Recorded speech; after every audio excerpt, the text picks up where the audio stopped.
ठीक है बेटा। तो अपन जो है इसमें पढ़ चुके थे कि ग्रोथ, मैंने आपको बता दिया था कि ग्रोथ जो होती है वो दो टाइप की होती है ना। एक होती है इंटरनल ग्रोथ, ठीक है। एक क्या होती है बेटा, इंटरनल ग्रोथ होती है। और एक कौन सी होती है ग्रोथ बेटा, एक्सटर्नल ग्रोथ होती है, ठीक है। और जो अभी मैंने आपको बताया था सैंड ड्यून्स, ठीक है, सैंड ड्यून्स के बारे में अभी भी आपको बताया था सैंड ड्यून्स। तो सैंड ड्यून्स में कौन सी ग्रोथ होती है, एक्सटर्नल ग्रोथ होती है, ठीक है। इंटरनल ग्रोथ नहीं होती। चाहे आप माउंटेन्स ले लो, माउंटेन्स में भी कैसे होती है, बाहर से माउंटेन्स में बर्फ जम जाए, बाहर से माउंटेन्स में क्या बर्फ गिर रही है माउंटेन्स पर, माउंटेन्स पर बर्फ गिरती है कि नहीं। तो बेटा जब माउंटेन्स पर बर्फ गिरेगी तो अपने आप ही जो है बाहर से बर्फ गिरती जाएगी गिरती जाएगी गिरती जाएगी। तो अपने आप ही जो है आप जानते हो कि जो है इसका साइज बड़ा हो जाएगा माउंटेन्स का, ठीक है। जब बर्फ गिरेगी तो इनके ऊपर, है ना, तो अपने आप साइज जो होगा वो बड़ा हो जाएगा, ठीक है। और जब साइज बड़ा हो जाएगा माउंटेन्स का, तो आप कहोगे यार ये तो उसने ग्रोथ कर ली, बड़ा हो गया साइज में, ग्रोथ कर ली। लेकिन वो कैसी ग्रोथ है, वो कैसी ग्रोथ है बेटा, एक्सटर्नल ग्रोथ है। वो कैसी ग्रोथ है, एक्सटर्नल ग्रोथ है। और वो जो है डिफाइनिंग प्रॉपर्टी नहीं है लिविंग्स की। क्या नहीं है बेटा, ये जो एक्सटर्नल ग्रोथ है डिफाइनिंग प्रॉपर्टी नहीं है लिविंग की। इंटरनल ग्रोथ आप कहोगे कि हाँ डिफाइनिंग प्रॉपर्टी है लिविंग्स की, ठीक है। इस बात को ध्यान रखना,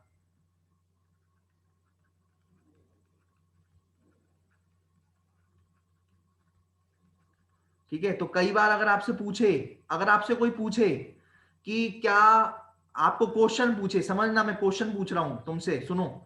अगर आपसे कोई पूछे क्या ग्रोथ डिफाइनिंग प्रॉपर्टी है क्या लिविंग्स में, लिविंग्स में ये ग्रोथ जो है जरूरी है क्या होना, ग्रोथ जो है जरूरी होती है क्या होना। अगर कोई ग्रोथ कर रहा है तो वही लिविंग है।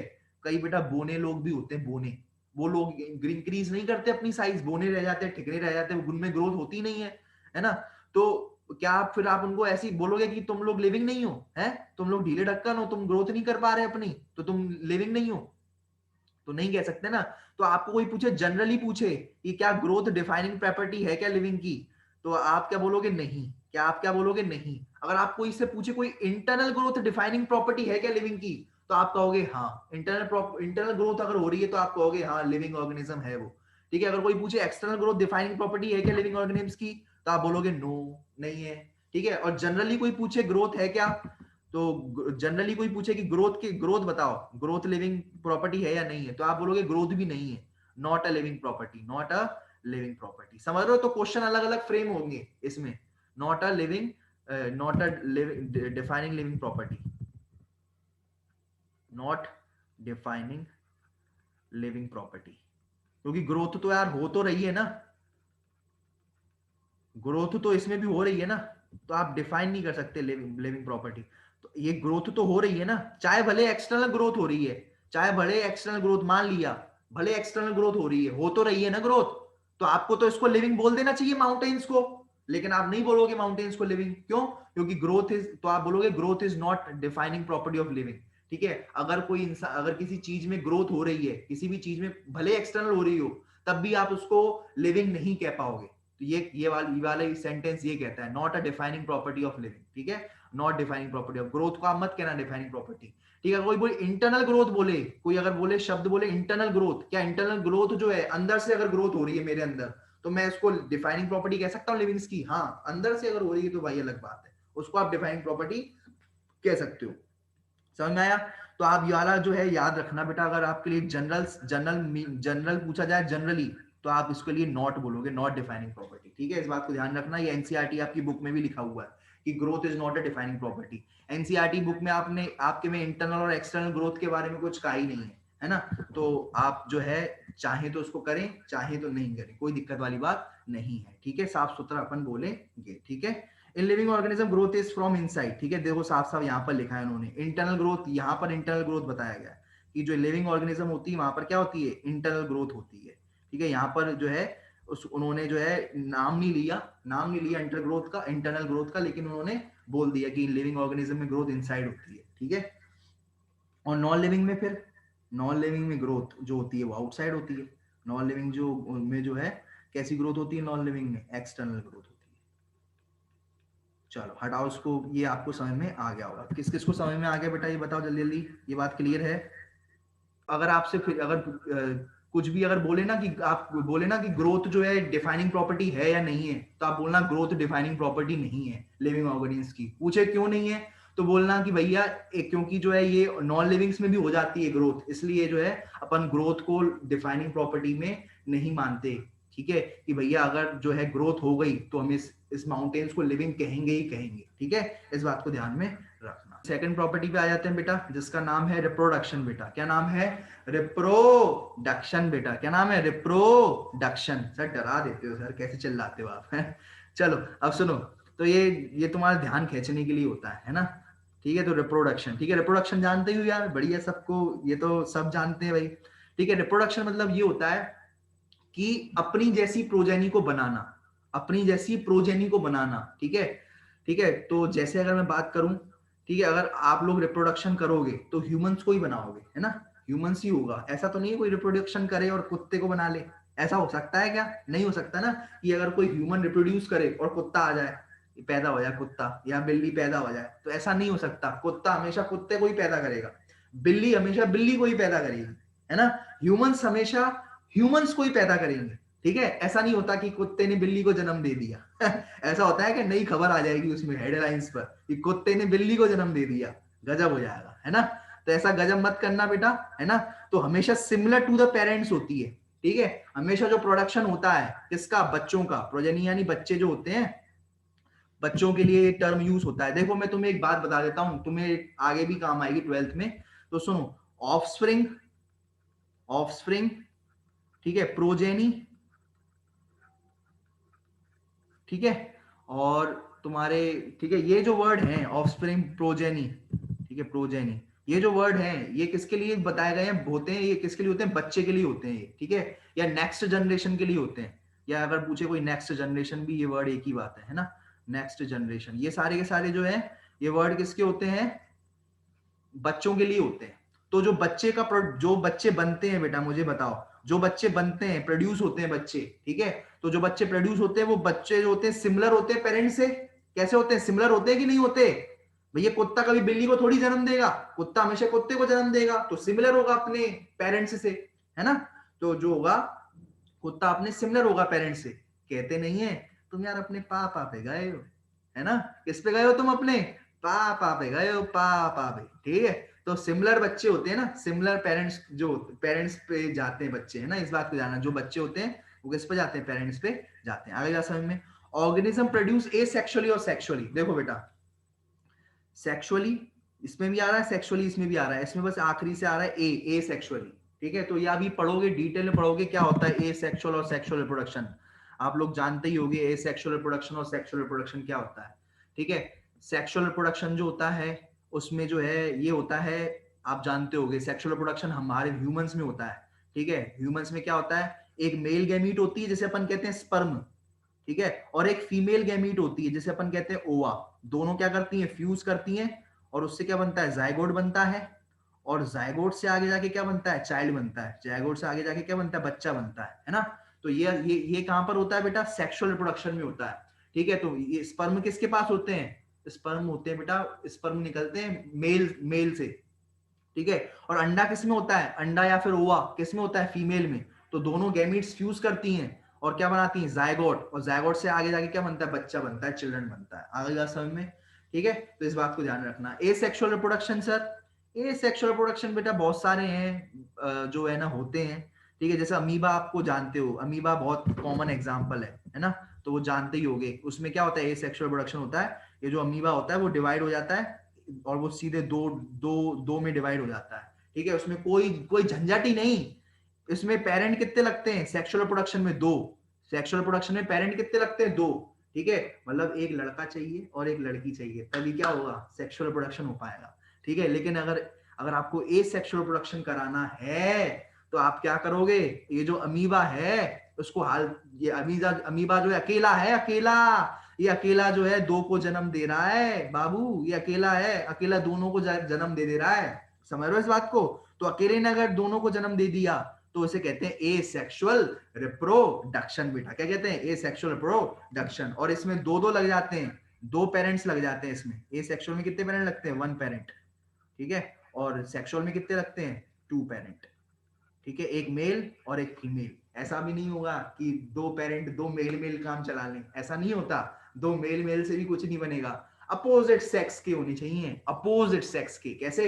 अपोजिट सेक्स के, अलग अलग, एक मेल एक फीमेल, अपोजिट होने चाहिए सेक्स के। ठीक है, ठीक है, मतलब समझ में आ गई बात? क्लियर है भैया सबको? ए सेक्सुअल और सेक्सुअल रिप्रोडक्शन।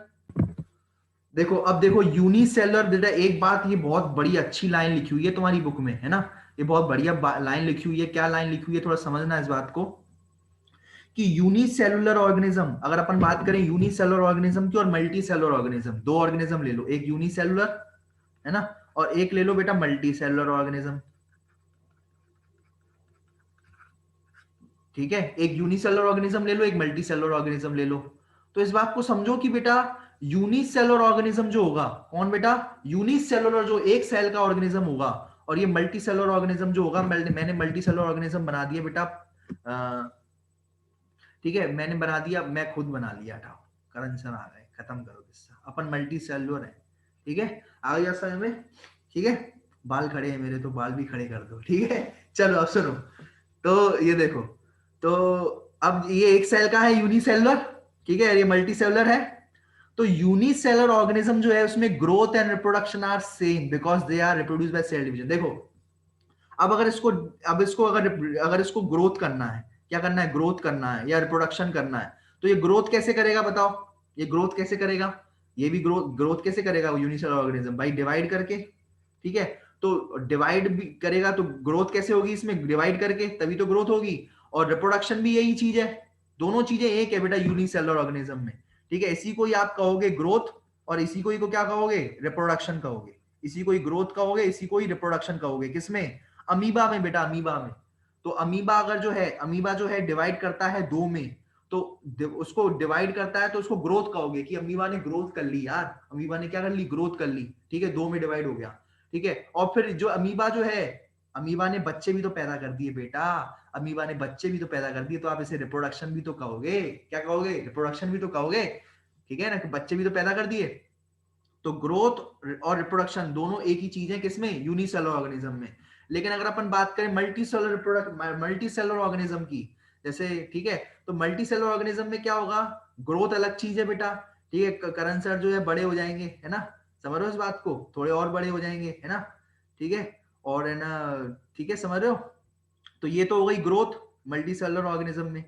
ठीक है, और रिप्रोडक्शन क्या चीज होगी? रिप्रोडक्शन ये होगी कि जो है, ठीक है, गलत एग्जांपल ले लिया मैंने। ठीक है, चलो अब तो क्या हुआ, करण सर के जो है नन्हे मुन्ने, है ना, ठीक है, ये जो है, तो वो क्या हो गया? ये हो गया बेटा रिप्रोडक्शन। ये क्या हो गया? रिप्रोडक्शन हो गया। ठीक है, आगे बात समझ में? तो दोनों अलग अलग चीजें हैं कि नहीं है मल्टी सेलुलर ऑर्गेनिज्म के लिए? मल्टी सेलुलर ऑर्गेनिज्म जो होते हैं, जिनके पास एक से ज्यादा सेल होते हैं, मल्टी सेलुलर यानी एक से ज्यादा सेल। मेरे पास एक से ज्यादा सेल है, मैं गर्व से कह सकता हूँ, चाहे गिन लो, बहुत सारे सेल्स हैं मेरी बॉडी में। ठीक है, तो मैं मल्टी सेलर हूँ। और जो है यूनिसेलर में सिर्फ एक ही सेल होता है। और जो है, ये बात क्लियर हो गई होगी आपको कि यूनिसेलर यानी एक सेल वाला, और एक सेल में जो है दो में डिवाइड हो जाए तो उसे क्या कहते हैं? अगर एक सेल जो है किस में डिवाइड हो जाए? दो में डिवाइड हो जाए, तो उसे क्या कहेंगे बेटा? रिप्रोडक्शन भी कहेंगे, दो में डिवाइड हो जाना, और उसे ग्रोथ भी कहेंगे कि ठीक है, तो यूनिसेलर में ग्रोथ भी इसको ही कहेंगे। आगे समझ में क्लियर हो गई बात? ठीक है, देखो भाई, ठीक है, देखो चलो, अब सुनो, ये बात समझ सबको क्लियर है कि नहीं है? सबको क्लियर है बेटा ये वाली? चलो देखो, समझते जाना बेटा। अब रिप्रोडक्शन की आप तुम्हें एक बहुत अच्छी बात बताएं, देखो म्यूल और जो है वर्कर भी, हनी भी, ठीक है। अब क्या रिप्रोडक्शन को डिफाइनिंग प्रॉपर्टी कह सकते हैं क्या? मुझे ये बात बताओ, क्या डिफाइनिंग प्रॉपर्टी कह सकते हैं क्या? डिफाइनिंग प्रॉपर्टी मतलब defining property of living organism कह सकते हैं क्या? इसका मतलब ये है, डिफाइनिंग प्रॉपर्टी ऑफ लिविंग का मतलब ये है कि मान लो अगर कोई रिप्रोडक्शन कर रहा है, तो हम गारंटी के साथ कह सकते हैं कि क्या ये जो है लिविंग है। मान लो कोई रिप्रोडक्शन कर रहा है, तो हम उसको गारंटी के साथ कह सकते हैं कि ये लिविंग है। और मान लो कोई नहीं कर रहा रिप्रोडक्शन, ठीक है, कोई नहीं कर रहा रिप्रोडक्शन, तो हम क्या उसको ऐसे कह सकते हैं कि ये ना, अगर कोई रिप्रोडक्शन नहीं कर रहा तो हम उसको ऐसे कह सकते हैं क्या कि ये ना, वो तुम नॉन लिविंग हो तुम, मान लो रिप्रोडक्शन नहीं कर रहा। जैसे सर कौन रिप्रोडक्शन नहीं कर रहा? करवाओ सर, कौन नहीं कर रहा? नहीं करते बेटा, जरूरी थोड़ी है। कुछ ऐसे कपल्स भी होते हैं जो रिप्रोडक्शन नहीं करते, नहीं करते मतलब नहीं कर पाते, कुछ ऐसे भी होते हैं कि कुछ केसेस खराब होते हैं, रिप्रोडक्टिव सिस्टम में कुछ गड़बड़ी होती है किसी भी मतलब बूढ़े लोगों के या किसी के भी, ठीक है। तो कई कपल ऐसे होते हैं कि जिनके रिप्रोडक्टिव सिस्टम में, रिप्रोडक्टिव सिस्टम जानते हो ना, टेस्टिस वगैरह फीमेल है ना, मेल में, तो ये रिप्रोडक्टिव सिस्टम में जो है प्रॉब्लम होती है ना। रिप्रोडक्टिव सिस्टम में देसी लोग हो तुम ऐसे नहीं समझोगे, है ना। तो ये रिप्रोडक्टिव सिस्टम जो होता है यहाँ पर बीच में, वहां पर प्रॉब्लम हो सकती है किसी के भी, है ना। तो है ना, तो वो फिर प्रोडक्शन नहीं कर पाते, तो फिर उनको कह दो नॉन लिविंग, है ना, अंकल तुम तो नॉन लिविंग हो, तुम बच्चा पैदा नहीं कर पा रहे, बोल दो नॉन लिविंग उनसे। नहीं क्या कहोगे ना सर आप भी लिविंग हो अंकल, आप भी तो लिविंग हो। तो ये इससे कहेंगे कि डिफाइनिंग प्रॉपर्टी जो, इसलिए जो है रिप्रोडक्शन डिफाइनिंग प्रॉपर्टी नहीं है। तो जो लोग रिप्रोड्यूस नहीं कर पा रहे उनको आप जो लोग रिप्रोड्यूस नहीं कर पा रहे उनको लिविंग नहीं, ऐसा नहीं कह सकते कि आप लिविंग हो या नॉन लिविंग हो, उनको ऐसे नहीं कर सकते, डिवाइड नहीं कर सकते। जैसे एक एग्जांपल लेता हूँ, म्यूल। म्यूल जो है बेटा, म्यूल बेटा ये ना गधा है ना ये घोड़ा है, ये बेटा ये है ना फीमेल जो है, ये जो है हॉर्स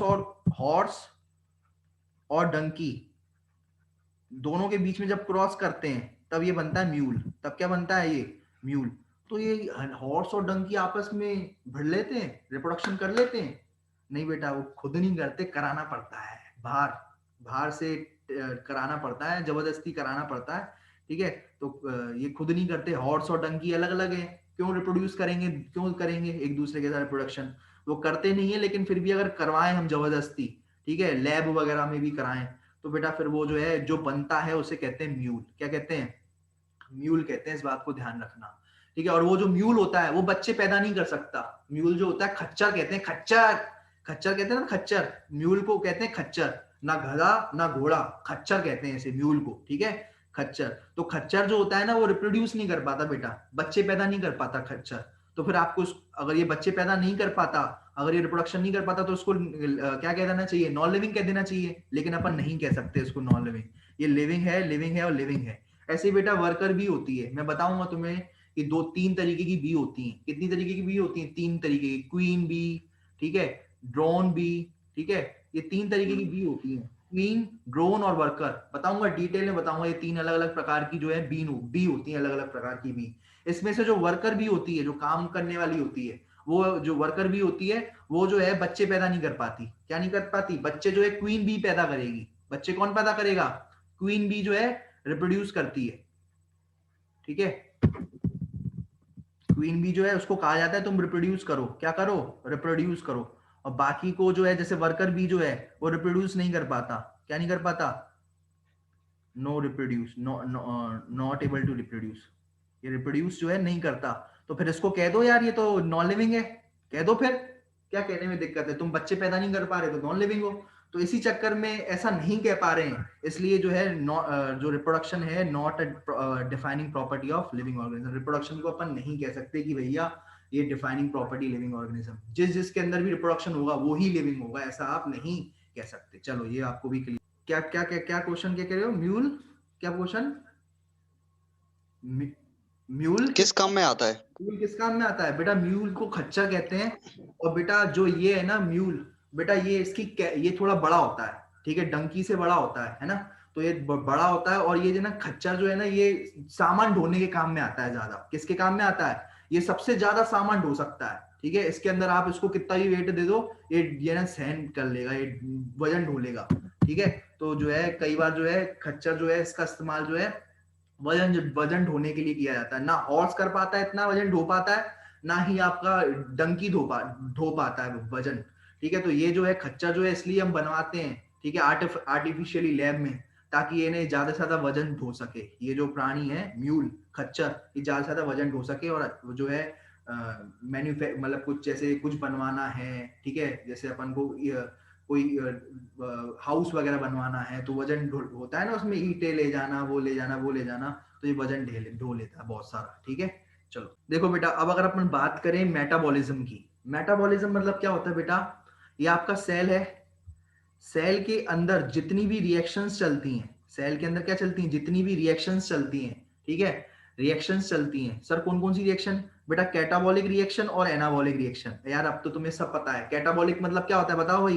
कैटाबॉलिक मतलब, कैटाबॉलिक रिएक्शन मतलब जो भी चीजें उनका क्या करना, जो भी चीज है वो किसमें टूट जाती है बेटा, कैटाबॉलिक रिएक्शन में क्या होती है, चीजें टूट जाती हैं। वेरी गुड बेटा, चैट पर आंसर भी आ गया, सी तोड़ना या टूटना, है ना, सी फॉर कैटा, याद रखा करो यार, याद हो जाएगा, कैटा यानी कट, है ना, कट से याद रखना, तो टूट जाती है इसमें चीजें, है ना, ठीक है। और एनाबॉलिक रिएक्शंस क्या होती हैं, ये छोटी छोटी चीजें जो है आपस में जुड़ करके जो है ये बड़ी चीज बनाती है, ये क्या कहलाती है, एनाबॉलिक रिएक्शंस। क्या कहलाती है बेटा, एनाबॉलिक रिएक्शन। तो कैटाबॉलिक रिएक्शन और एनाबॉलिक रिएक्शंस, ये जितनी भी ये दोनों रिएक्शंस जो है बेटा, ये कैसी होती हैं, ठीक है, ये कैसी होती हैं, कैटाबॉलिक रिएक्शंस और एनाबॉलिक रिएक्शंस कैसी होती हैं बताओ। ये सारी कैसी सेल के अंदर होती हैं, किसके अंदर होती हैं, सेल के अंदर होती हैं। तो इन्हें अपन कहते हैं मेटाबॉलिज्म कहते हैं, catabolism plus anabolism equals to metabolism. और मेटाबॉलिज्म कहां पर हो रहा है, सेल के अंदर। कहां पर हो रहा है, सेल के अंदर, ठीक है। तो ये क्या कहोगे, the sum of total of all the biochemical reactions. Sir biochemical मतलब बेटा केमिकल जो होते हैं, कौन से सर, जैसे कार्बोहाइड्रेट एक केमिकल है बेटा, क्या कार्बोहाइड्रेट क्या है, केमिकल है। तो बेटा कार्बोहाइड्रेट जो है वो टूटता है, जुड़ता है कि नहीं जुड़ता, कार्बोहाइड्रेट जो है वो टूटता है, जुड़ता है, फैट वगैरह जो है टूटता है, जुड़ता है, अपन ने सब पढ़ी है कैटाबॉलिक रिएक्शन पिछले चैप्टर पर ही, रेस्पिरेशन में ही पढ़ी है कि वो कैसे ग्लूकोज टूट रहा है, कैसे फैट टूट रहा है, कैसे कार्बोहाइड्रेट टूट रहा है ना, तो सब अपन ने पढ़ रखा है। तो इसे अपन मेटाबॉलिज्म कहते हैं। और जिसके अंदर मेटाबॉलिज्म होती है उसे अपन जो है लिविंग सिस्टम कहते हैं, लिविंग सिस्टम में जो है, ठीक है। तो सर एक बात बताओ हमें, क्या ये जो मेटाबॉलिज्म है, ठीक है, क्या ये मेटाबॉलिज्म जो है, मतलब जो ये कार्बोहाइड्रेट है, जो फैट है, अगर हम जो है, अगर हम इसको टेस्ट ट्यूब में फैट को तोड़ें, या टेस्ट ट्यूब में जो है रिएक्शंस कराएं, कार्बोहाइड्रेट को तोड़ दें, ग्लूकोज को तोड़ दें टेस्ट ट्यूब के अंदर, बाहर बाहर से, अंदर बॉडी के अंदर नहीं, बाहर से अगर हम तोड़ें, तो ये टूटेगा नहीं क्या, बेटा टूट जाएगा। सर इसका मतलब मेटाबॉलिक रिएक्शन सर बॉडी के बाहर भी होती हैं, बिल्कुल सही, बॉडी के बाहर भी होती हैं, कौन सी, मेटाबॉलिक रिएक्शंस, बिल्कुल, है ना, बिल्कुल बॉडी के बाहर भी होती हैं मेटाबॉलिक रिएक्शंस। तो फिर सर मेटाबॉलिक रिएक्शंस जो होती हैं वो बॉडी के अंदर भी होती हैं, बॉडी के बाहर भी होती हैं। अगर बॉडी के अंदर हो रही हैं, अगर बॉडी के अंदर हो रही हैं, तो आप कहोगे कि ये जो है डिफाइनिंग फीचर्स है लिविंग ऑर्गेनिज्म का, ठीक है। अगर बॉडी के अंदर मेटाबॉलिक रिएक्शंस हो रही हैं, तो आप क्या कहोगे कि भैया ये डिफाइनिंग फीचर है लिविंग ऑर्गेनिज्म का। समझ में आ रही है, ठीक है, ठीक है, defining feature of living organism अगर इनसाइड द लिविंग सिस्टम हो रही है, किसमें हो रही है, अगर लिविंग सिस्टम के अंदर हो रही है। और अगर metabolic reaction inside living system के अंदर हो रही है, तो आप क्या कहोगे, डिफाइनिंग होगी, ये डिफाइनिंग कैरेक्टर है लिविंग का। क्या कहोगे, डिफाइनिंग कैरेक्टर है लिविंग का, ठीक है। तो लिविंग में होती है, ठीक है, लिविंग में, लिवर नहीं बेटा, लिविंग है ना।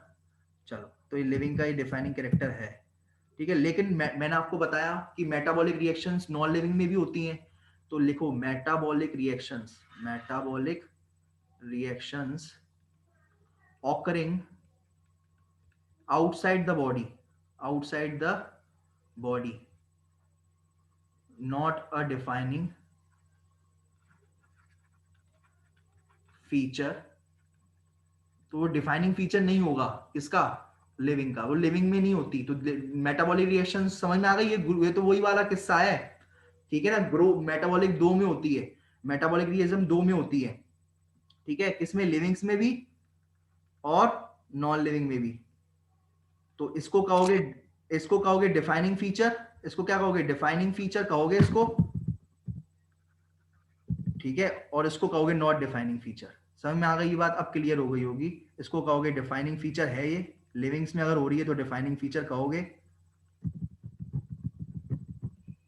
ठीक है। और अगर नॉन लिविंग्स में हो रही है तो आप उसे डिफाइनिंग फीचर नहीं कहोगे, डिफाइनिंग फीचर, ठीक है। आ गई बात समझ में, चलो अब इस बात को ध्यान रखना, ठीक है, चलो, ठीक है, चलो। डिफाइन नॉन लिविंग्स में क्या होगा, ये नॉन लिविंग्स में नॉट डिफाइनिंग फीचर, इस बात को ध्यान रखना, नॉट डिफाइनिंग, ठीक है, ये लिख देना बेटा, है ना।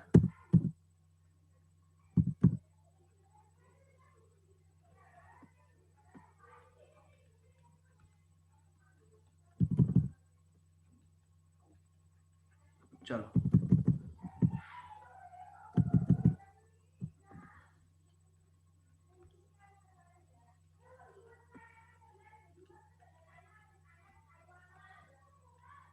चलो ले लो। अच्छा एक बात बोलना चाहूंगा आखिरी में ना, देखो ये अपने जो नोट्स होते हैं, ठीक है, ये जो अपन के जो डिजिटल नोट्स हैं, ठीक है, इनको आप किसी को शेयर मत किया करो, किसी को भी आप शेयर मत किया करो, ठीक है। ये अपने जो नोट्स हैं, क्यों आपने पैसे फीस दी है, उन्होंने फीस दी है क्या, उनको क्यों फायदा मिले, बहुत अच्छा आपको ये पढ़ोगे, इतना बढ़िया स्लाइड्स हैं, है ना, इतना अच्छा सब कुछ लिखा हुआ है पूरा का पूरा बिल्कुल। तो अपन को ये किसी को शेयर मत करना, ठीक है, अपन को टॉप करना है ना, ठीक है। अगर कोई गरीब है तो अलग बात है भाई, हम खुद फ्री में भी पढ़ाएंगे, अगर कोई गरीब वो तो अलग बात है, अन्यथा आप किसी और को शेयर मत करो, दूसरी कोई कोचिंग का स्टूडेंट है, ठीक है, तो अपने वीडियो मत शेयर करो उसको, है ना।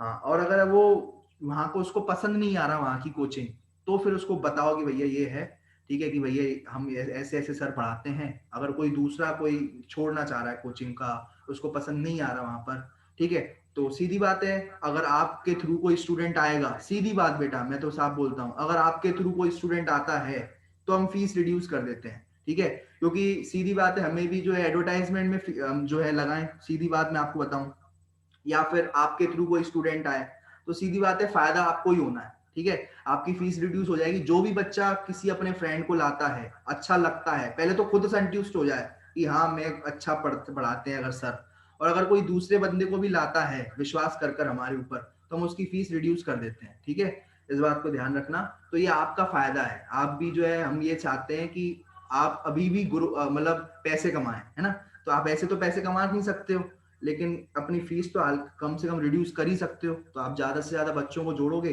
तो आपकी फीस अल्टीमेटली हम रिड्यूस करेंगे, क्योंकि वही हमारा एडवर्टाइजमेंट में होगा, हम एडवर्टाइजमेंट ज्यादा नहीं करते, साफ सुथरी बात है, अपना ही बच्चे एक दूसरे को बच्चे लेकर के आते हैं, ठीक है। चलो देखते हैं फिर, ऑल द बेस्ट, है ना। देखो अब सुनो,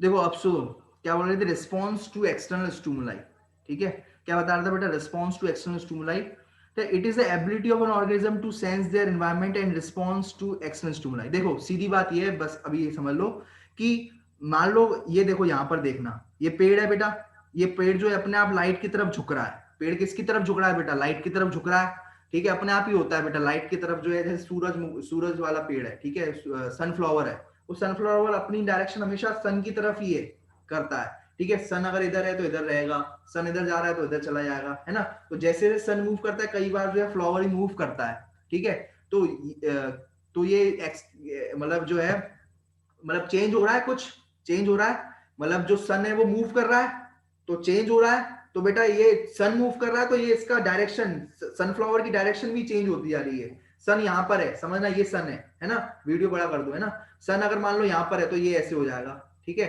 सन अगर मान के चलो, सन अगर यहाँ पर है तो ये ऐसे हो जाएगा, तो ये उसको देख करके अपनी डायरेक्शन चेंज कर ले, तो बेटा उसे कहते हैं कॉन्शियसनेस। मान लो बेटा ये एक इंसेक्टिवोरस प्लांट है, कौन सा प्लांट है बेटा, ये इंसेक्टिवोरस प्लांट है, तो जैसे ही इंसेक्ट आएगी तो ये बेटा पटैक, समझ आ रही है, तो ये एकदम से क्या कर देगा, ये पटैक कर देगा, ये touch me not plant, very good, है ना, तो ये इंसेक्टिवोरस प्लांट, ये वाला टच मी नॉट प्लांट है बेटा, है ना, तो जैसे ही आप इसको टच करोगे, ये टच करोगे तो ये बंद हो जाएगा, भैया मुझे बस छोड़ दो भैया, बस मुझे टच मत करो, मैं छुई मुई हूँ, छुई मुई प्लांट भी कहते हैं टच मी नॉट प्लांट को, क्या कहते हैं, छुई मुई, छुई मुई का पौधा भी कहते हैं इसे, या फिर इंग्लिश में कहते हैं इसे टच मी नॉट प्लांट, क्या कहते हैं, टच मी नॉट प्लांट, आ गई बात समझ में। तो टच मी नॉट प्लांट जो होता है, इस बात को समझना, ठीक है, ये इसको जैसे ही आप इसको टच करोगे ये बंद हो जाएगा, आ गई बात समझ में, ठीक है, तो ये बात आपको ध्यान रखना है। तो कोई भी एक्सटर्नल स्टिमुलाई की तरफ क्या होता है, मतलब रिएक्शन होता है, जैसे ही ये टच करेगा इसको, ये बंद हो जाएगा, इंसेक्ट इसमें घुस जाएगी, है ना, तो इस बात को ध्यान रखना, ठीक है। एक्चुअल में क्या होता है, जैसे ही इस पे आती है ना, ये फिसल करके जो है ये बंद हो जाता है, ये है ना, ये जो है जैसे ही इस पे आती है इसको बंद हो जाता है, ठीक है, जैसे ही कोई टच करता है ये बंद हो जाता है, ऐसे ये जैसे ही टच करे हुए ये बंद हो जाएगा, है ना। तो ये चाहे कोई भी एक्सटर्नल कोई भी चेंज हुआ, क्या हुआ, टच करना, एक्सटर्नल कोई भी चेंज हुआ, तो ये रिएक्ट करते हैं, रिस्पॉन्ड करते हैं, ठीक है, तो पौधे भी रिस्पॉन्ड करते हैं, अपन भी करते हैं, किसी ने झापड़ मारा, आपको झापड़ मारा, ठीक है, तो आप उसको कुछ नहीं कहोगे, ऐसे करोगे, ऐसे ही रहोगे? नहीं, तुम पकड़ के दूसरा जहां पड़ोस में दे दोगे, करोगे कि नहीं, रिस्पॉन्ड करोगे कि नहीं? जो आपको दिया है, ले, तूने मारा मैंने भी मारा, है ना? तो रिस्पॉन्ड करते हो आप स्टिमुलाई को, जो भी चेंज हुआ। तो वो जो है कुछ भी चेंज हो सकता है, मैंने कहा एनवायरनमेंट में कुछ भी चेंज हो सकता है। मान लो लाइट चेंज हो गई, मम्मी लाइट चली गई, मम्मी मम्मी लाइट चली गई, सर ऐसे आप डरा देते हो। है ना? तो मतलब डर, खुद भी तो डर जाते हो ना, ठीक है, कि एकदम लाइट चली गई तो, या फिर वाटर जो है एकदम, पानी जो है एकदम आने लग गया, गिरने लग गया, या टेम्परेचर ठंडी आ गई, ठीक है, तो आप कपड़े पहन लोगे, तो कुछ चेंज होता है तो करते हो ना, ठीक है, आ रही बात समझ में? तो ये बात ध्यान रखना। तो ये होती है कॉन्शियसनेस, रिस्पॉन्स देना, ठीक है। कोई मम्मी निकल गई यहाँ से, तो मम्मी से बोलना कहाँ जा रहे हो, क्या बना रहे हो, तो एकदम कुछ बोलना उनसे, है ना, रिस्पॉन्स करना, ठीक है, कि ठीक है, तो ये होता है कॉन्शियसनेस। तो बेटा ये डिफाइनिंग प्रॉपर्टी है लिविंग की, कॉन्शियसनेस जो है डिफाइनिंग प्रॉपर्टी है लिविंग की। टेंशन मत लो, मैं अभी आपको बता दूंगा कौन सी है कौन सी नहीं है डिफाइनिंग प्रॉपर्टी ऑफ लिविंग। तो ये आप जो लिखोगे कि ये डिफाइनिंग प्रॉपर्टी है लिविंग की, ठीक है, इस बात को ध्यान रखना। यही वाली बात लिखी हुई है, ठीक है। अच्छा, एक बात और लिखी हुई है यहाँ पर कि all organism are aware of their surrounding, क्या चल रहा है आसपास सराउंडिंग में, है ना, वो अवेयर होते हैं। जैसे ये मेढक आएगा, ये बंद हो जाएगा, है ना, तो ये जो है आसपास के सराउंडिंग्स में क्या होते हैं, अवेयर होते हैं, ठीक है। तो ये इस बात को ध्यान रखना, ये अवेयर होते हैं, ये जितने भी जो है प्लांट्स होते हैं अवेयर होते हैं, ठीक है। प्लांट हुए, एनिमल हुए, जरूर एनिमल भी अवेयर होते हैं कि क्या चल रहा है सराउंडिंग में, पता चलता है ना तुम्हें कि क्या चल रहा है, ठंड लग रही है, सर्दी लग रही है, अवेयर हो ना अपनी सराउंडिंग के बारे में। अभी ठंड लग रही है सर, ठंड का मौसम है, तो ये अवेयर हो अपनी बॉडी के बारे में। तो बेटा ये डिफाइनिंग प्रॉपर्टी कहलाती है, हर ऑर्गेनिज्म के पास ये होता है कि अपनी आसपास की जो सराउंडिंग है, एनवायरमेंट है, उसके बारे में नॉलेज रहती है उसको, ठीक है, इस बात को ध्यान रखना। अच्छा, एक बात है बस, आखिरी बात है ना, एक बात क्या कहलाई जाती है, कॉन्शियसनेस, और एक कहलाई जाती है सेल्फ कॉन्शियसनेस। दो चीजें हैं बेटा, दो चीजें हैं, इस बात को समझना, दो चीजें हैं, एक तो कॉन्शियसनेस और एक सेल्फ कॉन्शियसनेस। सेल्फ कॉन्शियसनेस जो है बेटा, कॉन्शियसनेस सब लिविंग में होती है, कॉन्शियसनेस किस में होती है, सब लिविंग ऑर्गेनिज्म में होती है, सब लिविंग ऑर्गेनिज्म। लेकिन सेल्फ कॉन्शियसनेस जो है बेटा, सेल्फ कॉन्शियसनेस जो है, ये सिर्फ और सिर्फ किस में होती है, ये सिर्फ और सिर्फ ह्यूमंस में होती है। किस में होती है बेटा, ये सिर्फ और सिर्फ ह्यूमंस में होती है। सर इसका मतलब सेल्फ कॉन्शियस मतलब, सर ये कहीं वो तो नहीं कि जैसे ही बहुत सारे लोग हो जाते हैं तो सर मैं कॉन्शियस हो जाती हूँ या कुछ हो जाता हूँ सर, बहुत सारे एकदम भीड़ भाड़ में एकदम मैं डर जाता हूँ, एकदम कैसे बोलूं, वो नहीं है बेटा ये, है ना। तो वो सेल्फ कॉन्शियस वो चीज नहीं होती। सेल्फ कॉन्शियस का मतलब ये होता है कि आप अपने बारे में नॉलेज रखना। सेल्फ कॉन्शियसनेस का मतलब ये होता है कि आपको अपनी बॉडी के बारे में नॉलेज है, कि आपको जो है मेरे को जो है आपको हर्ट में दर्द है, या आपके इसमें वो है, तो आपको अंदर अपनी बॉडी के अंदर जो भी है उसको आपको पता है कि क्या हो रहा है ना। अंदर बीपी बढ़ रहा है तो आपको पता है, हाल आप चेक करा लोगे, है ना, तो बीपी हाई हो रहा है, लो हो रहा है, ठीक है, ये सब आपको, ये आपके में है सेल्फ कॉन्शियसनेस। बाकी दूसरे लिविंग ऑर्गेनिज्म में अंदर की बारी, अंदर क्या चल रहा है क्या नहीं चल रहा, गाय भैंस, उनको क्या पता, अंदर उनको पता नहीं पड़ पाता, है ना, कि अंदर क्या चल रहा है। तो ये सिर्फ और सिर्फ आप में ये बात पता पड़ पाती है, ठीक है, क्योंकि आप में नॉलेज है उस चीज की, ठीक है। तो ये बात ध्यान रखना, सेल्फ कॉन्शियसनेस जो है सिर्फ और सिर्फ ह्यूमंस में होता है, ठीक है। ये आपका खत्म हो गया बेटा, ठीक है, ठीक है। तो अब ये जो थोड़ा सा 2 मिनट का टॉपिक है, पहले तुमसे थोड़ा सुनो, चलो अब सुनो, देखो भाई, देखो, अब देखो, अब जो है अपन, मैं आपको एक बात बताऊं छोटी सी, कि बायोडायवर्सिटी का मतलब क्या है, बस ये मीनिंग बता दो सर, बायोडायवर्सिटी का मतलब क्या होता है। तो बेटा आप मीनिंग कैसे आप बताओगे, मेरे स्टूडेंट हो, तो बायो यानी क्या होता है, लिविंग होता है, मैंने आपको बताया हुआ है। और डायवर्सिटी यानी क्या होता है, डायवर्सिटी का मतलब इंग्लिश में होता है विविधता। क्या होता है बेटा, विविधता, विविधता, इंग्लिश हिंदी का वर्ड है विविधता, ठीक है। अपन ने क्या धज्जियां उड़ा दी इसकी, विविधता, है ना। विविधता मतलब अलग अलग प्रकार की, आप इतना ये मत लिखो विविधता, आप लिखो अलग अलग प्रकार के, अलग अलग प्रकार के, है ना, अलग अलग प्रकार के। तो बेटा आपको ये एक बात बताओ, आपको जो है सिर्फ एक ही जानवर दिखता है क्या, आपको क्या एक ही जानवर दिखता है क्या, कि बहुत सारे अलग अलग प्रकार के जानवर दिखते हैं, कि सिर्फ आपने, सर हमने तो हाथी हाथी देखा है और कोई तो जानवर देखा ही नहीं है, ठीक है। तो ऐसा तो नहीं है, अलग अलग। अलग अलग प्रकार के होते हैं। तो इसे कहते हैं बेटा बायोडायवर्सिटी, इसे ही कहते हैं बायोडायवर्सिटी, यानी अलग अलग प्रकार के लिविंग ऑर्गेनिजम्स होना, ठीक है। तो number and types of organism present on earth refers to biodiversity. ठीक है, एक तो नंबर मतलब कि यार हाथी थोड़े कम है यार, हाथी थोड़े कम है, चूहे ज्यादा है ना, तो एक तो नंबर ये हो गया। दूसरा टाइप, हाथी हाथी जो है, हाथी अलग है, घोड़ा अलग है, तो ये टाइप है ना, अलग अलग टाइप। हाथी, ठीक है, एलिफेंट लिख दो यार अपन, एलिफेंट, और घोड़ा यानी हॉर्स। तो हॉर्स और जो एलिफेंट है वो क्या है बेटा, हॉर्स और जो ये एलिफेंट है ये क्या अलग अलग टाइप्स के हैं, और नंबर जो होते हैं वो एलिफेंट के नंबर या फिर हॉर्स के नंबर जो है सबके जो है अलग अलग होते हैं, है ना। तो ये इसे कहते हैं अपन बायोडाइवर्सिटी। ठीक है, इसे अपन क्या कहते हैं, बायोडाइवर्सिटी कहते हैं। ये वर्ड ये जो है ये बताता है अलग अलग टाइप के ऑर्गेनिज्म प्रेजेंट होना। ठीक है, अर्थ पर एक ही टाइप के ऑर्गेनिज्म प्रेजेंट नहीं है, अलग अलग प्रकार के ऑर्गेनिज्म है, हाथी, घोड़ा, चूहा, बिल्ली, ठीक है, कुत्ता, ठीक है, सब अलग अलग प्रकार के ऑर्गेनिज्म। तो हमसे पूछा गया कितनी प्रकार की स्पीशीज है यार, ये हाथी, घोड़ा, इतने इतने सारे हम देखते हैं, ये सब हमारे देखे हुए हैं। तो ये ईगल वीगल और ये सारे के सारे ये सब देखे हुए हैं। तो ये कितने प्रकार के होते हैं ये बताओ जरा। तो बेटा ये लगभग ऐसा देखा गया 1.7 से 1.8 मिलियन तक जो है स्पीशीज जो है होती हैं। ये कहां पर, अर्थ के ऊपर, किसके ऊपर, अर्थ के ऊपर। ये जो है बताया गया है ऐसा 1.7 से लेकर 1.8 मिलियन प्रकार की स्पीशीज टाइप की। ठीक है, number of types of species लिखो आप, types of species, types of species लिखो, ये वर्ड इंपॉर्टेंट है, ये आपकी उसमें नहीं दिया लेकिन आपको ये लिखना है। ठीक है, इस बात को रखना, याद रखना। ठीक है, number of types of species. ठीक है, तो ये कितनी होती है 1.7 से लेकर 1.8 बिलियन तक। ठीक है, तो ये बेटा ये आपका ये वाला टॉपिक भी खत्म हो गया बेटा। ठीक है, चलो ये अपन नेक्स्ट टॉपिक करेंगे।